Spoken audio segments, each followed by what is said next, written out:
Përshëndetje miq dhe mirë se erdhët në studion e emisionit Pa Gjurmë. Jemi live këtu në Report TV ku ditën e sotme redaksia e emisionit Pa Gjurmë ka vendosur të sjellë një histori nga Berati. Do të flasim për jetën e një 67 vjeçari i cili ka disa probleme që ka marrë guximin dhe do t'i denoncoj këtu live në studion ton. Bëhet fjalë për Bujar Çamën, dashur miq, i cili në vitin 2016 u divorcua nga bashkëshortja e tij dhe në një farë mënyre ndjeti braktisur dhe pse ka kontakte të ralla me fëmijët, ndjeti braktisur nga të gjithë. Bujar Çama ka qenë një biznesmen i njohur në zonën e Beratit, por fatkeqësisht sot ka përfunduar, le të themi, në një garazh, në një kasolle në kushte jo fort të mira, pasi ish gruaja i u rikthye një histori të vjetër dashurie dhe e braktisi duke i marrë dhe gjithë pasurinë 67 vjeçarit. Me mua në studio është vetë Bujar Çama, i cili do të rrëfej këtë histori dhe do na tregojë të gjitha problemet që ka hasur pas martese. Kështu që menjëherë dua ta përshëndes. Përshëndetje dhe mirë se erdhe. Përshëndetje, mirë se u gjeta, faleminderit, gjeta besimin mëse të plot tek ju, dhe stafi juaj bashkë me gjithë njerëzit e tjerë. Vërtet, jeni një emision shumë i mirë. I dashur Bujar, unë jam e sigurt që ditën e sotme t'je ke të vështirë të flasësh dhe të rrëfesh atë që ke përjetuar. Por e shikoj që je në sikletën atë karike, ulu dhe rehatohu, mbështetu, rehatohu, dua t'jesh i qetë ditën e sotme, dhe për historinë tuaj unë kam marrë dhe juristen Nexhi Beqiri dhe më lejo ta përshëndes edhe Nexhi. Nexhi, përshëndetje dhe mirë se erdhe në studio. Përshëndetje, Odita. Fillimisht unë dua të prezantoj një material që ne kemi përgatitur pikërisht për jetën tuaj, i dashur Bujar, dhe më pas do marrë fesh të gjithë këtë histori. Ndjekim materialin dhe rikthehemi në studio.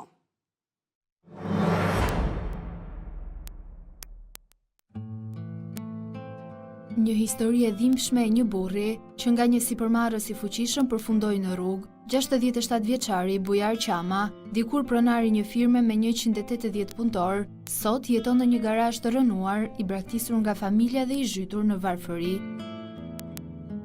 Historia e Bujarit e ka zanafillën në vitin 2013, pasi qeveria e asaj kohe vendosi t'i mbyllte biznesin e nxjerrjes së gurëve dekorativ nga mali i Tomorit, duke e konsideruar të palishëm, pavarësisht se firma e tij ishte e licencuar. Përpasoj, Bujari humbi të ardhurat dhe nisi të përballej me një krizë financiare. Gjatë viteve të punës, ai dorëzonte të gjitha fitimet bashkëshortes së tij, por më vonë Bujari mësoi se e shoqja i kishte vendosur të ardhurat në bank në emrin e saj. Pas konflikteve, bashkëshortja u pajis me urdhër mbrojtje, duke e nxjerrë jashtë shtëpisë kryefamiljarin dhe duke e lënë pas tre. Bujari dhe ish-gruaja e tij janë prindër të 3 fëmijëve, 2 djemve, njëri 31 vjeç dhe tjetri 27 vjeç, dhe të një vajze e cila fatkeqësisht ndroi jetë në vitin 2016, kur ishte 20 vjeçe për shkak të një sëmundje. Ajo që e bën edhe më prekse këtë histori është se babai nuk ishte prezent në ceremoninë martore të së bijës. Nga ana tjetër, as 2 djemt e Bujarit nuk kanë asnjë kontakt me babain e tyre. I lënë në harres, Bujar Çama vjen pas ditën e sotme në Pa Gjurmë për të rrëfyer këtë histori, ndërsa ka edhe një kërkesë. I dashur Bujar, më tregove që ke 9 vite që je ndarë nga gruaja. Më lejon të pyes ditën e sotme? Të më pyes. Çfarë ndodhi? Besoj pas shumë viteve martesë. Sa vite kishit bashkë martesë? Unë kisha 25 vjet. 25 vite martesë. Çfarë ndodhi që përfunduat në divorc ku ishit dhe prindër të 3 fëmijëve, që fatkeqësisht vajza është larguar nga kjo jetë? Po. Faktikisht nuk e them se do të mbur veten, se i bie s'ka par Berat, edhe lushje janë të tash të rrëte se unë kam punuar kudo. Po. I bie deri në Përmet, deri në Vlorë, deri në Libra që kam punuar, se kam patur punën. Unë po filloj shkurt dhe me, për shembull, ande nga jam ndarë, nuk dua t'i rikujtoj më. Jo, pa hyrë në plagët e tua, por pas shumë viteve martesë, pse erdhi fundi martesës tuaj? Do të çfarë ndodhi? Që ti unë divorcove, se këtu nisë gjithçka. Po. Tu ndryshon jeta jote. Faktikisht, unë kisha 3-4 vjetë që punoja atje. Erdhi puna sezoni, si që dini dhe ka dhënë në televizoret, na i mbyllën. Për ato që ku punova, unova shumë para. bëra gati 8 kilometrë rrugë. Dhe ato që fitova, i hodha për rrugën. Pastaj, në 2013... Po kjo nuk ka lidhje me divorcin? Jo, ka lidhje me diferencën e lekut, se ashtu e mori Terezia, më kuptove? Jo, po të pyes ti pse u ndave me gruan? Kush ishte shkaku kryesor që u ndave? Shkaku kryesor që rënje në kokë, si familje në Ekonomia. ekonomia. Pra, kur ti ngele pa punë dhe të ardhura nuk dërgoje në shtëpi, gruaja vendosi të divorconte? Po erdhën rrethanat, kozit që edhe unë se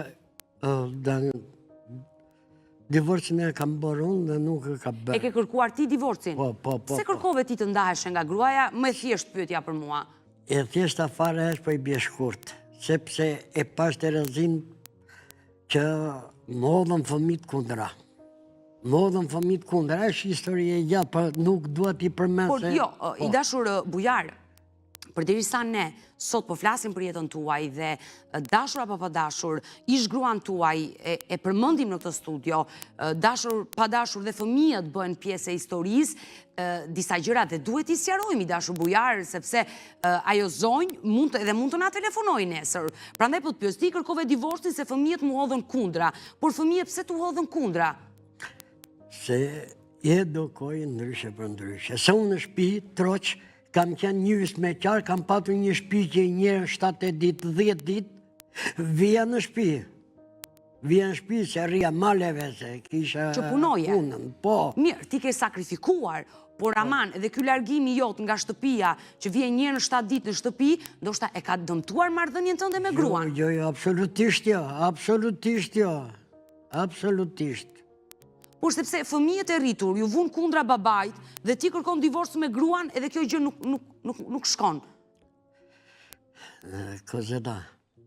Po, unë e kam emrin Odeta, por më thërrit dhe Kozeta, sepse shumë njerëz më thërrasin Kozeta, nuk është problem. Faktikisht se edhe ju i kuptoni se unë... Atëherë nuk do të gacmoj më. Ti zbulove që kishte një tradhti. Jo, lërëte, mu se fut fara. Mirë, është nënë e fëmive. Ajo më beri për mua... Jo, por sepse unë do të bëj disa pyetje të tjera dhe prandaj të pyeta. Ti nuk do të flasësh dhe unë nuk do të hy thellë dhe nuk do të gacmoj në plagët e tua i dashur Bujar. Por aman, si gazetare, unë do të bëj pyetje të tjera dhe prandaj të bëra pyetjen e parë. Kush ishte shkaku që ti kërkove divorcin nga e grua? Ti nuk do ta tregosh shkakun dhe shumë mirë mos e trego. Por aman, pse ajo grua, ish grua jote, nëna e 2 fëmijëve, u pajis me urdhër mbrojtje? Po, ta tregoj unë pse. Sepse unë pata vajzën të sëmur. Dhe në 2013 u operova vetë, në bazë vetës pasaj u shtrova, ndajta se jam me diabete, jam me kolite, jam me mëlqie, jam me veshka, nga pesha, nga puna. Unë tani u be që u be, sepse ta them edhe para publiku nuk më vjen keq, se nuk qeshi zoti që të menaxhoja lekun, ta ti gjeja vendin e dur lekut. Ti pa akuzonish gruan që gjithë parat që ti ke nxjerr nga biznesi jot, ajo ti ka marrë? Vetë-veten, sepse unë kisha bankë. Merja, sa më dujsh, edhe kisha bankë. Mirë, ti parat e ke besuar gruas? Unë besova në shtëpi, se nuk ashtu, prandaj them unë që nuk dua, sepse... Se u pajisa e me urdhër mbrojtje, tani edhe na i shpjego. Sepse një grua që pajiset me urdhër mbrojtje, do të thotë është ushtruar dhumbi ta. Po, 25 vjetë nuk e ofendova njerë si femër. 25 vjetë nuk e kam sharë njerë. 25 vjetë vetëm një vllajsaj e di që kur ka vajtë në polici ka thënë ka gje. Merë një arrestoni motrën time, se i vetëmi njeri burë që nuk gjenë me Bujar Qama. Jo se di bëj qefin vetës. Jo, e qartë, unë nuk po të akuzoj. Po në boja. Por, Jo. ajo pse u hakumor pastaj me ju dhe të denonsoj në polici për dhunë? Kërkon të lek. Pra, ky ka qenë shkaku, le të themi, i konfliktit mes teje dhe ish gruas. Kërkon të para për teje. Kërkon të para. Merja borç, se unë tashë, që operova vetë, operova qupën. Jo, operova, pa të shtruar ka që ko. Ka qenë qo me kancer, e kam quar dhe një dali, kam paguar 95.000 euro. Edhe nuk tani, në kjo pëse, unë jam aqë rënduar nga stresi dhe nga vojtjet, nga sëmundja, sa ndoshta dhe gaboj kur flasë. Ndoshta dhe gaboj. Dashur Bujar, unë më falë, të lutem më falë. A di për që kam ardhur sot? Unë kam ardhur për këtë punë. Unë kam një palshpi. 110 metrë katror. Unë po jetoj me një dhomë, nga dita në ditë pretë të më zëri ajo dhomë. Nuk është dhomë, ka qenë kotec pullash. kasole. Po, ka qenë nga dita në ditë po Por, presë. ne do dalin të ky problem, por gjërat edhe do na i tërgosh pak qartë që ta kuptojmë edhe juristja Nexhi Beqiri. Në momentin që ajo të denoncoj për dhunë dhe u pajis me urdhër mbrojtje, ty të dëbuan nga shtëpia, pra policia vendosi që ti të largoheshe nga banesa dhe mos afroheshe. Po. Se du të kuptojmë dhe shkakun. Po, ndoshta e njef, një farë gjukaci, plumza imi, se nga kush mëri lek nuk e di. Edhe i dhatë drejta saja, kur ngrijet i vlaj nga lushja, vjen direkt në berat gjukat. Edhe i ka thënë, po dënove Bujarin, ajtë më dënove. Ju dënuat me burg? Jo, mos vajtë në shpi që a i thonë se urdhër mbrojtje. Tani, urdhër mbrojtje. Po, zëja Nexhi. Më falë që po. Jo, pa tjetër. Prandaj kam nevoj për ndihmën tënde. Urdhëri mbrojtjes ka qenë për një afat të caktuar. E ka marrë atë urdhër mbrojtje për 6 muaj apo për një vit, për sa? Po e mori për një muaj. Po, pastaj mori për 6 muaj. Jo, 3 muaj bile... 3 muaj, po. Pastaj ma dha mua urdhër mbrojtja. Po ti pse u pajise me urdhër mbrojtje? Sepse unë shikoja, unë vajta në shpi, po beshin. Askarle, që nuk dua... Okej, baruan urdhërat e mbrojtjes. Nuk pranote, ajo... Dakord. Urdhërat e mbrojtjes janë me një afat saktuar, për të shmangur një konflikt më të madh, për të shmangur një dhunë dhe si thua dhe një lloj paralajmërimi që shiko kujdes, sepse dhuna është e papranueshme. Deri këtu mbaroi historia, por ju keni qenë në një fazë tjetër, ju thoni që keni bërë dhe divorcin.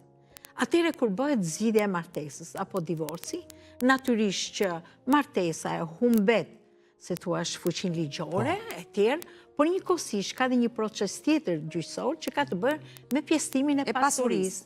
Ju tani thoni keni patur një banesë të madhe, apo jo? Po. Një banesë të madhe.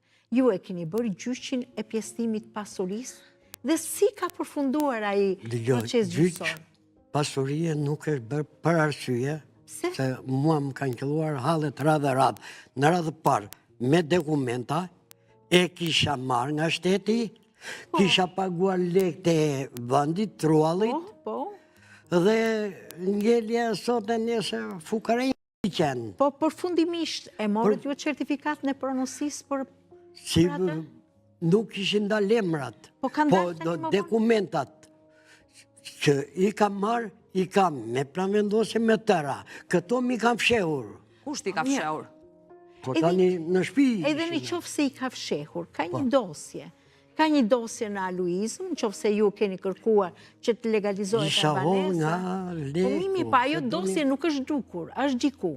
Dhe në qofë se juve, një minutë, sepse dhe të tjerët kanë interes për këto gjëra. Por në qofë se juve, do më thënë, keni paraqit dokumenta, keni ndërtuar një banes, natyrisht në kadastrën e Beratit, ju duhet merrni një duplikat të gjithë certifikatës së pronësisë. Numër... Po atere, ju thoni që nuk e keni bërë këtë zgjidhje këtë pjesëtim pasurie? Jo, nuk është bërë. Po pse se boni? Po se bëj sepse donde... Para, dhe sot a i ka gjeru pa para. Shiko, kjo do bëj një pjesëtim pasurie, një gjyq... Që është i domosdoshëm. Është një gjyq... është i domosdoshëm. është një gjyq... Pa dyshim, është i domosdoshëm. Që, natyrisht, kërkon para për një avokat, për një ekspert që do mati, por ndoshta ju keni problemin dhe të legalizimit të saj dhe detyrimit që duhet keni. Të lutem, dëgjoj tani. Faktikisht që është këmba ime. Jam me 25 vjeç. Po më mirë. Jo, më kuptoj tu tani. Prandaj nuk qëndron dot në atë karrike, të mirë kuptoj për këtë pjesë. Po të them ka gjë, për allin që më kara mua se unë po bëj 20 vjet me Dashur diabet. Bujar, të uroj jetë dhe shëndet dhe të shkuara, por të lutem, më lejo të bëj disa pyetje dhe të na shpjegosh. Aktualisht në shtëpinë tuaj, aty ku ti ke jetuar me familjen tënde, me fëmijët dhe me gruan, kush jeton sot? Sot shtëpit janë mbyllur. Shtëpit janë mbyllur dhe qelsat e shtëpive të mia i mbajnë lagja. Ish nusja ka ikur me fëmijët? Po, dhe ka kyçur çunat shtëpinë? kam kërkuar folen e vetë. Nuk kam punë me çunat. Gruaja mban edhe qelsat, edhe ato shtëpitë e mia janë bërë një Zoti Bujar, le të themi që ti kontakte ke të rralla me 2 djemt. Flet në telefon me djemt. Flas. Tani, unë e kuptoj që ti nuk do t'i përziesh fëmijët në këtë histori, por ama dhe fëmijët ka një përgjegjësi, si për nënën dhe babajnë. Fëmijët çfarë thon për këtë situatë? Unë jam e sigurt që çunat nuk ndjen mirë. Djemt e tu nuk ndjen mirë kur e shikojnë babajnë në kasolle. Ai që ka punuar, ju keni qenë biznesmen, keni punuar për vite të tëra, keni investuar në atë shtëpi dhe sot ata nuk ndjen mirë kur e shikojnë babajnë te koteci pulave. Asje shë jetë. Asje shë jetë, që jetë e shoqë. Mirë ati qera në pjesë, dhe në pjesë i renga gjithmonë një njeriu që punon, një njeri që ka kokën të ullë, një njeri që është i vuajtur nga tërë antë. Unë 6 vjeç kam ikur nga Berati. Jo, por fëmijët çfarë kanë thënë? Se ti e ke diskutuar kam tenë, po gjithmonë fëmija tani nuk u vedhe shumë akse nga nëna mbajnë. Se babaj që tash fillim fare që është një smeqare. Jo, nuk është kështu, nuk duhet ta shikojmë kështu familjen. Ju më vërtet keni kaluar probleme nga më të ndryshme dhe ndjeni pak i dëshpëruar, duket kjo gjë.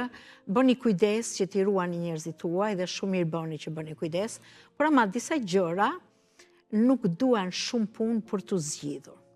Odeta me shumë të drejtë insiston që janë 2 djemë që janë 30 vjeç sot, edhe ata nuk janë të vegjël për të marrë në dorë dhe fatin tuaj, ashtu siç kanë qëndruar pranë nënës, të mund t'i japi një zgjidhje problemit.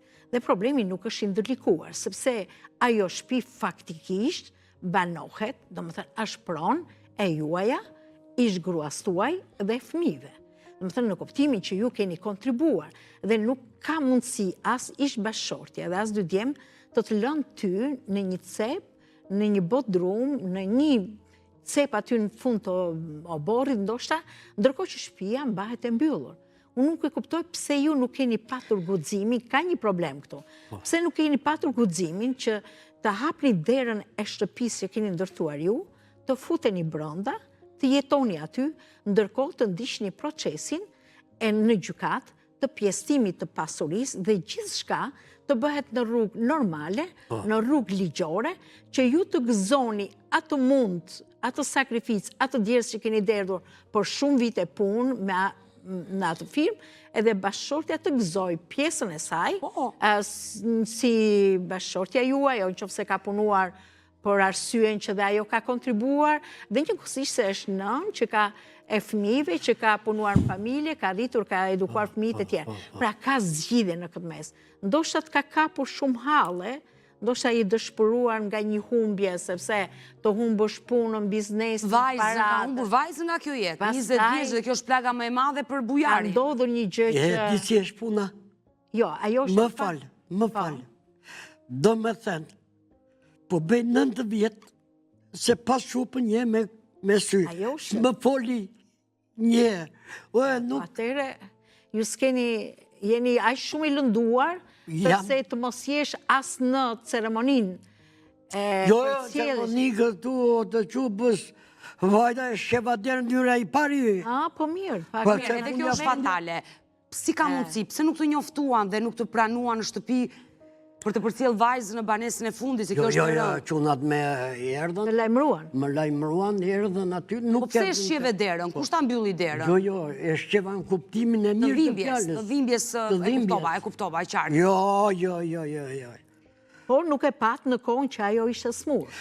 Po se pas tjerti, domosdosh, derti i madh. Një goduj ose bjepë një goduj. Është derti i madh, është halli i madh, është dhimbje e madhe. Gjithsesi, duke qartë e dashur Nexhi që ky 67 vjeçar nga Berati, le të themi, në një farë mënyrë është braktisur nga të gjithë, edhe pse ka kontakte me fëmijët, është i braktisur sepse e ka kërkuar ndihmën tek fëmijët, por e tha ata mbajnë anën e nënës. I dashur Bujar, përpos plagës të madhe që ke në zemër, vuajtjeve, halleve, problemet me shëndetin, ndoshta duhet të zgjohesh pak dhe ti mendosh pak gjëra të ndryshe.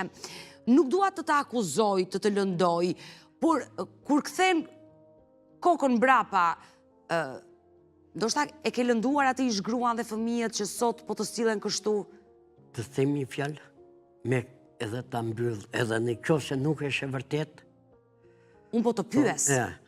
Që jo gruan, po të them me sinqeritetin më të madh, edhe një njeri që shikoj atje, do i jepja diçka, që ndoshta unë kam bërë aq shumë, bile edhe drunë e zjarit ja u qoja atje ku ishim prindë e saja. Por 25 vite martes, një grua të akmeret në të lloj forme, më duket pak e çuditshme, edhe mua.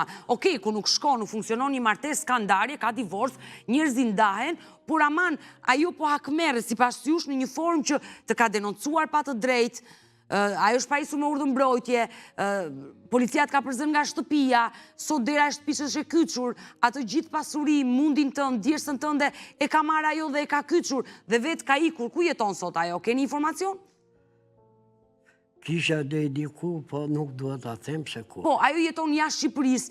Jashtë Shqipërisë është ajo. Pse akmeret në këtë lloj forme?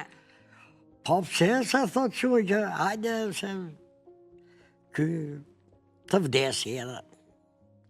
Jo. Pse e mendon këtë gjë, të lutem? Jo, e mendoj sepse unë kam thënë disa herë çunave, çuna e nuk dua as ta bëjë, as gjebërje. Më jep një dhomë sa të skokën. Me nder, unë nuk kam një balkë, nuk kam një vend ku të lajem, nuk kam një vend ku të jetoj. Më kupton apo jo? Do vetë të mendimat që më kanë dhënë shoqëria, miqësia. Por dy djemtë që e dim situatën tënde. Janë njeri, çfarë të them, njeri është i martuar, ka 2 fëmijë. Pak rëndësi ka, madje është bërë baba dhe e kupton më shumë rëndësinë e rolit të babait. Dëgjoj për ditë nga këto deta, i kemi parë lajme të ndryshme, historira të ndryshme, që ca fëmijë që kanë ikur jashtë, janë rahatuar, kanë bërë familjet e tyre, kanë harruar se kush është nëna dhe babai i tyre. Është shumë fatkeqësi, nuk e di pse tani, domethënë, nuk i bën përshtypje dhe e bën këtë gjë pa u trazuar fare, sepse domethënë nuk është normale. Domethënë që është babai i tyre, ka kontribuar, ato shtëpi janë bërë kur ka patur lek shumë. Ata ishin kalamaj ishin. Kalamaj. Po pra ka punuar dhe ka punuar në nxjerrjen e gurit të mermerit apo të gurit për ndërtim. Një punë e vështirë që sot pasojat duke qartë në trupin e tij. Një punë e vështirë, një punë në, si thua, në të ftohtë, në vap, një punë me shumë stres, do të kishe punëtorë, terminën, erike, dhe përgjegjësi të madhe. Domethënë, nuk ka sësi këta fëmijë që sot jetojnë të lumtur me familjet e tyre diku jashtë shtetit e tjerë, do të dinë se në fëmijërinë e tyre ka qenë pikërisht ky baba që ka investuar për ata.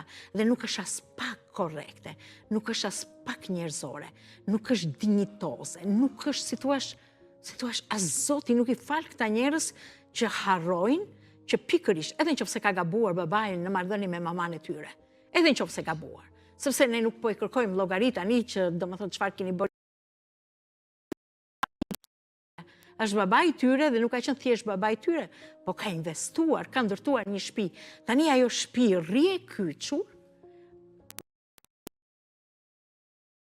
Hyn dielli që hymë për të gjithë në për shtëpia, po vetëm ky baba, i atyre fëmijëve, një baba i lënduar te i mase dhe nga ikja e vajzës që nuk ka qenë dhe pranë saj në momentet e fundit të jetës, pra një baba endet edhe pret që t'i falin dashuri ndonjë mik, ndonjë shok, ndonjë komshi, të mundi t'i afrojë diçka që të ndjehet njeri, që dhe nuk është vetëm fare në këtë botë, kurse djemë të vazhdojnë jetën e tyre, normale, me grua, me fëmijë e tërë, pa u kthyer kokën pas se çfarë bën babai tyre. Uroj që dy djemtë e zotit Bujar të na ndjekin ditën e sotme. Ju shpresoj shumë që ta dëgjojnë mirë. Se është e rëndë që ky baba të përfundojë në këtë situatë. Dhe ata shqiptar që i kanë komshinj, apo që i kanë kolegë në punë, që i kanë shok, i kanë miq, thonë, ej, thirrini trurit, mos e bëni një gjë të tillë, shkoni, interesoni për baban, hapni shtëpinë, ratoni baban tuaj, ashtu siç po ratoni dhe maman tuaj. Nuk janë armiq të fëmijëve prindrit. Sepse ky baba s'më kërkon, kam ngelur në rrugë më blini shtëpi. Më jepni çelsin të hyj në shtëpinë time, atë shtëpi që kam ndërtuar. I dashur Bujar, ajo kasolle, më vjen keq kur e them kështu, që i e strehuar tani në 9 vite. Me ndër teje, me ndër jush, ajo ka qenë kote spulash. Nga kote spulash se e ktheva garazh makine.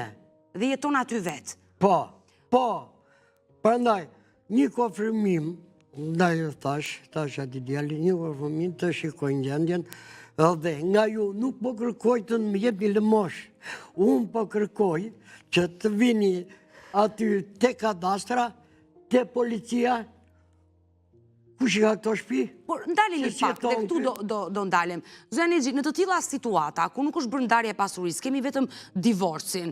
Ky baba ka mbaruar urdhrin e mbrojtjes edhe nga zonja, edhe nga vetë Bujari. Ky baba ka të drejtë të shkojë dhe ta heqë atë braf, ta shtyjë atë derë dhe të hyjë brenda? Kisha. Po, pse s'ka bërë? Ja që bëra. I thash unë zoti politik këtu, drejtorit. Cili drejtorit? Po. I thash atje këtu. Po edhe si me djelet e mori dhe i thatë plotu qishmin që ato nuk bën ashtu. Se bën me prekurorie, bën me tëra. Po jo, po, në qofë se je pronar, të regoj atë certifikatën e pronësisë. Certifikatën unë se ka marrë. Po shko me një kopje të dosës që është në proces legalizimi? Nuk e japi, nuk e di. Unë kam frikë se mos është bërë në një loj tjatër. Dhe mund t'je ndryshuar dokumentat, emri juaj dhe ti nuk hyndot në atë shtëpi. Sa mos e ka shqitur, e ka bërë, ajo? Jo, për shqitur nuk shqitet asë. Atër që meraku ke? Qa frike? Mos... Ja ka shqit fëmive, ja ka duruar. Më të gjohë, Bujar, të lutem. Po keni dhe ju emrin aty. Po pra, është dhe emri juaj. Si ta bëja gjë? Se në momentin që policia do vitë të boj nga shtëpia, u vjen kur nuk është shtëpia juaj. Dhe në momentin që ti ke një certifikat pronësie, le të jetë dhe në proces legalizimi, ke një dokument që e vërteton që ajo është banesa juaj, ti mund të jetosh aty në atë shtëpi. Pavarësisht, nuk e pse pret ti 2 djemtë e tu, të japin leje, shko baba futu në shtëpi. Kur ajo është shtëpia juaj. Desha, për të mes njeritet, desha që mos më menin për zëtë fëmit. Jo, kur ti dhe fëmive duhet thënë që ligji është kërë pikë. Të lutem, Exhi.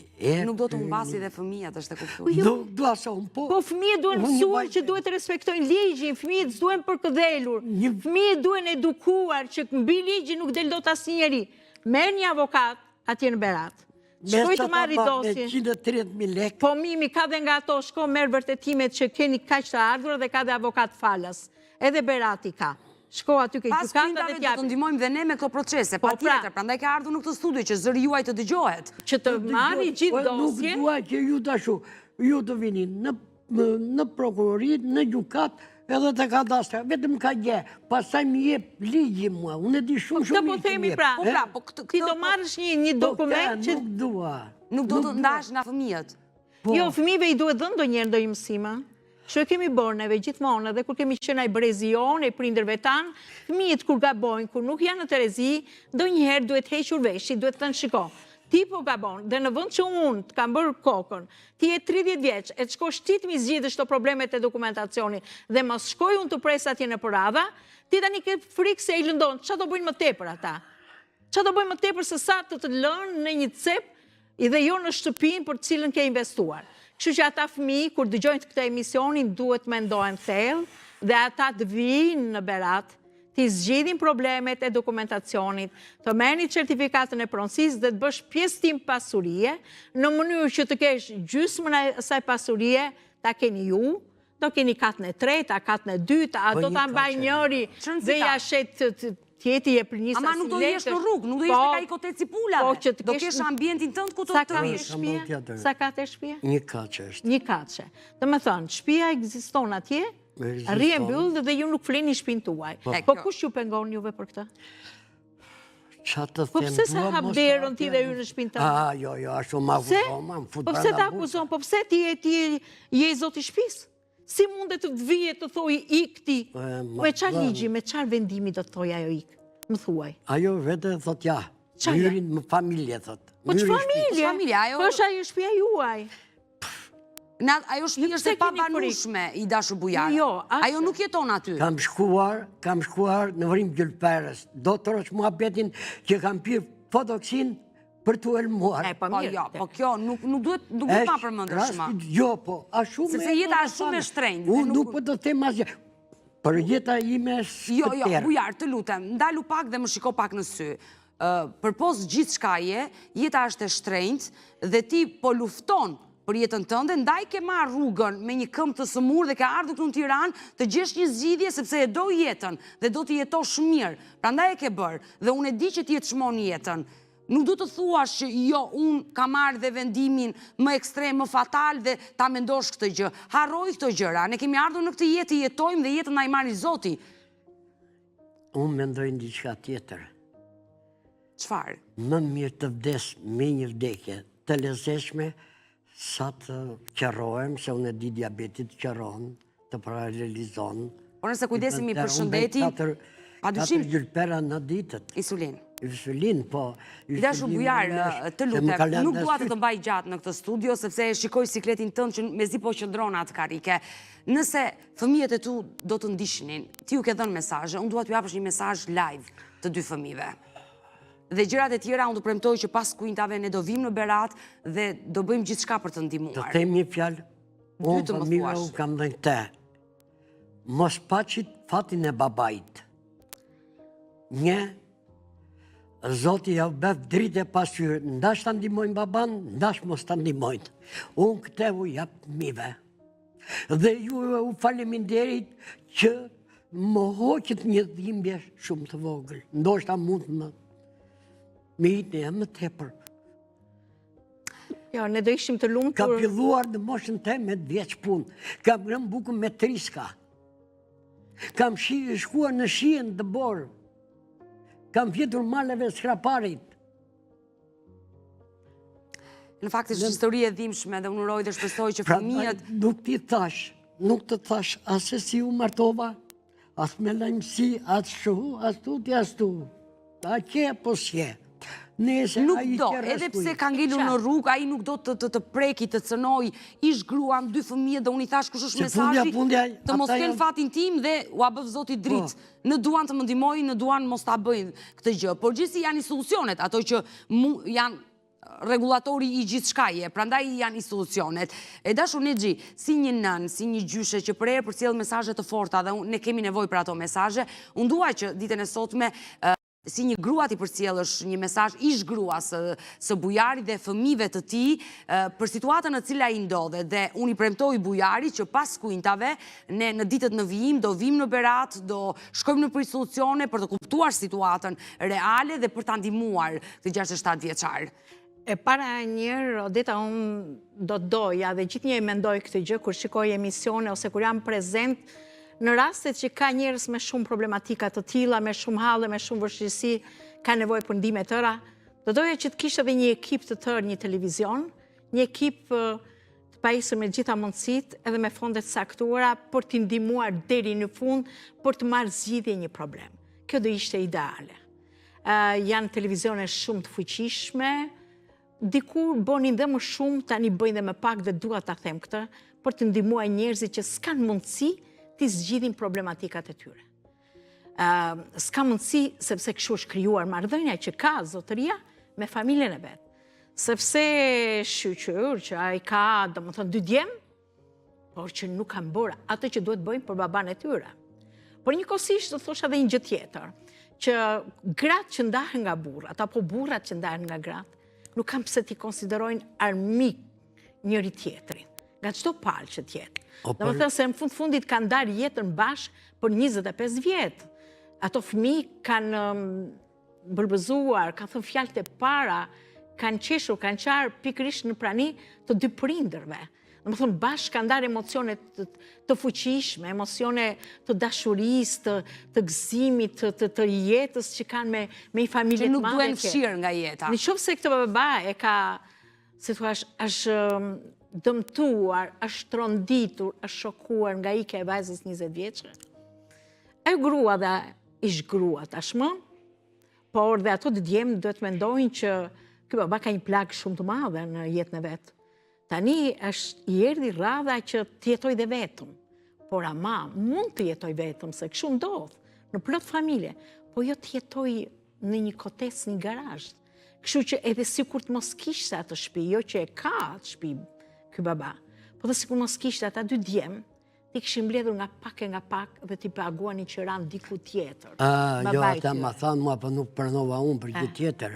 Ishe se 5 ditë paguaj shqira. E qartë, po e thotë... Jo, po e them në një kuptim. Jo, po e thotë në kuptim tjetër. E qartë, po e thotë që fëmijët e kanë një detyrim të madh për prindrit. Po, në këtë kuptim, po, kur ka shtëpinë dhe ka kontributin e vetë, nuk ka arsye pse që ajo shtëpi të kyçet. Mirë, unë të premtoj dash bujar që pas kujtave në ditën në vijim do bëjmë të pamundur për të ndihmuar. Më vjen keq për historinë që dëgjova ditën e sotme nga ju. Të falenderoj që të pata në studio e dashur Nexhi, të falenderoj që të pata në studio. Faleminderit dhe ju. Mirë, me historinë e bujarit, i 67 vjeçari nga Berati, ne kemi ardhur në fund të pjesës së parë, do të kalojmë në reklama, rikthehemi sërish bashkë. Mirë, jemi rikthyer në studio dashur miq, jemi në këtë pjesë të dytë, vetëm pak minuta më kanë ngelur në dispozicion dhe këto minuta do ja kushtoj njerëzve të humbur, raste që vijnë dhe denoncohen nga familjar këtu në Report TV dhe kërkojnë ndihmën e ekranit ton për të gjetur njerëzit e tyre të dashur. Dhe dua ta nis me historinë e një të riu nga Berati, është vetëm 23 vjeç, quhet Emra Liço, i cili ka humbur kontaktet me familjen e tij marsin e vitit 2023 nga Gjeneva e Zvicrës. Regjia më ndihmoi me pasaportën që ne kemi përgatitur për 23 vjeçarin. Ky është Emra Liço dashur miq, i cili është larguar nga Shqipëria drejt Zvicrës përpara disa viteve, ka pasur kontakte të rregullta me familjen e tij, por fatkeqësisht i ka humbur kontaktet marsin e vitit 2023 dhe nuk dihet se çfarë ka ndodhur me fatin e këtij të riu prej 2 viteve në Zvicër. Ne e sjellim sot në fokus, gjithë me shpresën që mund të marrim ndonjë lajm dhe informacion, por kush është historia e Emra Liços, ndjekim të material dhe rikthehemi në studio.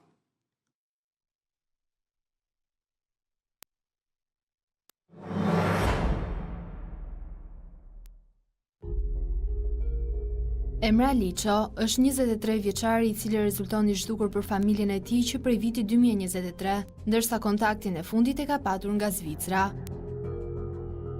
I riu ka emigruar drejt Zvicrës, konkretisht në Gjeneva që prej vitit 2020, ku jetonte me një shok, por familjarët kurrë nuk mundën ta mësojnë identitetin e këtij të fundit. Kontaktet me familjen i kishte të rregullta, ndërsa kohët e fundit Emra ishte shprehur se ndjej mërzitur pasi ishte i papunë. Ishte muaji mars kur për herë të fundit 23 vjeçari shkruajti të motrës me telefonin e një shokut të tij, ndërsa i pohoi se do ta telefononte vetë pas disa ditësh, pasi për momentin nuk kishte telefon. Pas këtij mesazhi, familja Liço nga Berati nuk mësoi më asgjë në lidhje me fatin e të riut. Fatkeqësisht, telefoni i të motrës, Kleas, është prishur dhe numri me të cilin Emra ka shkruar herën e fundit, ajo nuk e ruan më. Pas pak kohësh, familjarët kanë bërë denoncim edhe në policinë e Beratit, por pa rezultat deri më tani.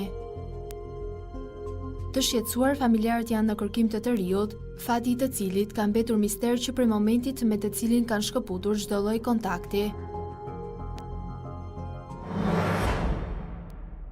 Ka qenë motra e 23 vjeçarit, e cila ka bërë denoncimin në redaksinë e emisionit Pa Gjuhën për humbjen e kontakteve me vllain e saj Emra Liço prej marsit të vitit 2023. Unë bëj thirrje gjithë shqiptarëve ata që e kanë njohur Emra Liçon, që mund të kenë informacion se çfarë ka ndodhur me fatin e tij në Gjeneva të Zvicrës, janë të lutur qoftë dhe anonim të lidhen me studion e emisionit Pa Gjuhën. Unë vazhdimisht i jap kontaktet tona, ne kemi 2 numra në dispozicion, një numër fiks dhe një numër celular që ndodhet poshtë ekranit tuaj, por mund të na shkruani edhe në faqen tonë Facebook Facebookut pa gjurmë Report TV. Mirë, do shkëputemi në këto momente, dua të prezantoj një klip, bëhet fjalë për prostatolin dashur miq, është një suplement ushqimor i destinuar vetëm për popullatën e rritur mashkullore, e cila ndihmon në funksionimin e problemeve të prostatës. Njihuni me prostatolin dhe rikthehemi sërish bashkë live.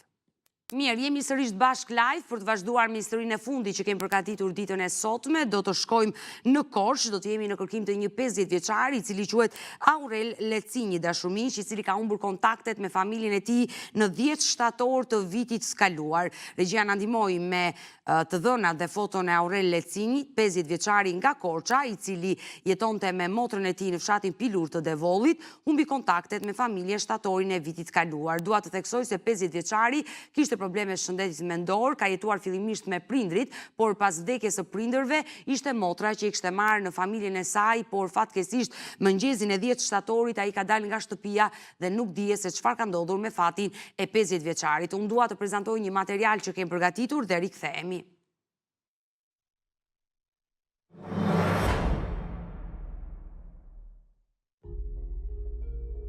E la në shtëpi dhe vetë u nis për të shkuar në punë, pa e ditur se ai do të ishte kontakti i fundit me të vllajën. Donika Liçenji denoncon në pagjurëm zhdukjen e vllajt 50 vjeçar, pasi ajo që prej shtatorit të vitit të shkuar nuk ka asnjë informacion për Aurelin.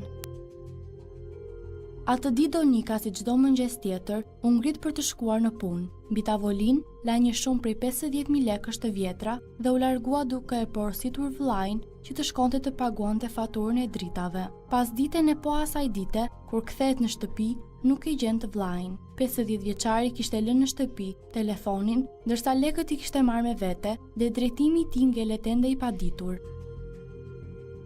Aureli prej vitesh mjekoi për problemeve psikologjike, por gjendja e tij nuk ishte e rëndë. Për këtë arsye, ai bullizoi në fshat, gjë të cilën 50 vjeçari e përjetonte keq dhe e bënte të mbyllej më shumë shtëpi. Prej 5 vitesh që pas vdekjes së prindërve, ishte motra që kujdeste për vllain e sëmur.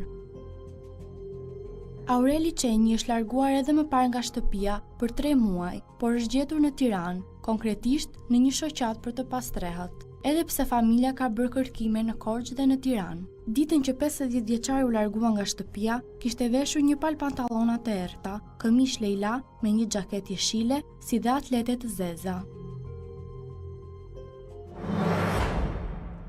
Kjo është historia e 50 vjeçarit nga Korça me emrin Aurel Lecinji, që fatkeqësisht ka humbur kontaktet me familjen shtatorin e vitit kaluar, siç e theksova, 50 vjeçari kishte probleme të shëndetit mendor dhe i pavedishëm ka dalë dhe nuk dihet. Pra drejtimi është ende i paditur, por motra e tij kur e ka denoncuar në redaksinë e emisionit pa gjurmë na ka treguar se i vllai ishte larguar dhe një herë tjetër nga shtëpia dhe nëpërmjet policisë ajo kishte arritur ta gjente në kryeqytet në Tiranë, në një qendër, le të themi katolike, ku ishte strehuar. Edhe gjatë kohës që ne kemi trajtuar historinë e 50 vjeçarit nga Korça, historinë e Aurelit, humbjen e tij, kanë mbritur informacione në redaksinë e emisionit pa gjurmë dhe dyshohet se mund të endet në kryeqytet, duke menduar që edhe herën e parë ai kishte mbritur në Tiranë. Ndaj e sjellim në fokus ditën e sotme, gjithnjë me shpresën që ju që po na ndiqni, që mund ta keni hasur në rrugë, në lagjen tuaj, mund ta keni parë këtë 50 vjeçar, pikërisht të person që po shikonin në ekranin tuaj, jeni të lutur të lidheni me redaksinë e emisionit pa gjurmë, pasi kërkohet nga motra e tij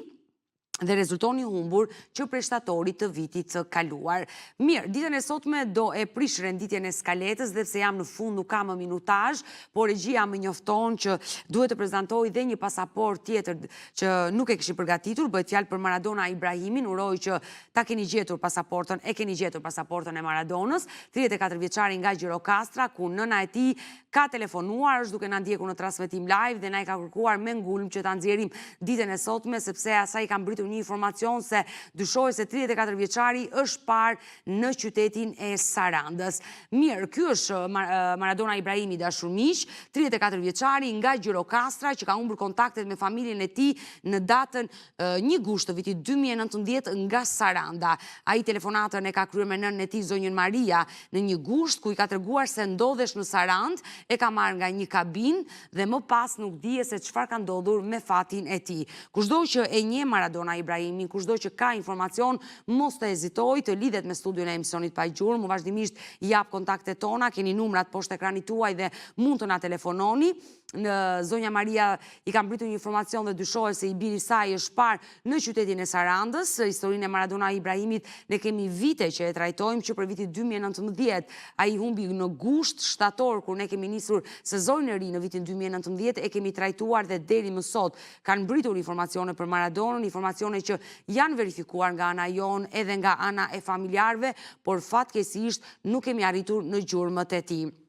Dua të theksoj që Maradona Ibrahimi është babai i një djali që fatkeqësisht e ka braktisur në një jetimore në Greqi. Ai pas ndarjes me bashorten e tij u rikthye në Gjirokastër në një gjendje fort të rënduar, ishte përdorus i lëndëve narkotike dhe nëna e tij, zonja Maria, e kishte dërguar shumë herë në spital, e kishte mjekuar, por fatkeqësisht Maradona vazhdonte të ishte përdorus i lëndëve narkotike. Në momentin që ka dalë nga shtëpia, nuk ka patur asgjë me vete dhe sipas nënës së tij, gjendja ka qenë shumë e rënduar, flas për atë të shëndetit fizik edhe psikologjik. Urojmë dhe shpresojmë që ai të jetë në jetë, mos ka ndodhur asgjë e keqe me fatin Maradona Ibrahimit. Urojmë që të lidhet sa më shpejt me nënën dhe të marrim edhe ditën e sotme, pse jo, informacione për këtë 34 vjeçar nga Gjirokastra. Mirë të dashur miq, me historinë dhe pasaportën e Maradona Ibrahimit, ne kemi ardhur në fund edhe për mes ditën e sotme. Unë ju falenderoj që ndrohet me mua deri në fund të programit. Ne bashkë do ritakohemi sërish nesër, mos harroni, live ora 16 këtu në Report TV. Mirupafshim.